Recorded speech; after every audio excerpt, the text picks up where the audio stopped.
Good morning mga idol, welcome back to my YouTube channel at Facebook page. Andito na naman tayo sa Honda CB125. Tutorial natin about sa block, kung bakit umuusok ang ating block.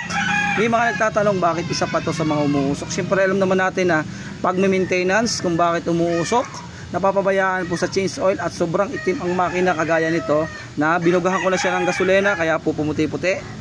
Napakaitim. At isa pa po mga idol, pagka alam nyo po na sa CB125 kayo ay nakailang palit na kayo ng roller guide, yung roller guide sa kabila, dapat po nami-maintenance natin ang strainer, yung pinaka filter, kasi po pag ito ay nagbarado ng sobra na, hindi na aakit gasino ang langis natin at sisirain itong block nyo. Yun, magkakatama yung block natin at hindi nyo nakakayanin ng piston ring. Minsan kinakaya, minsan hindi. Kaya ang tip ko sa inyo mga idol, magtingin kayo nito.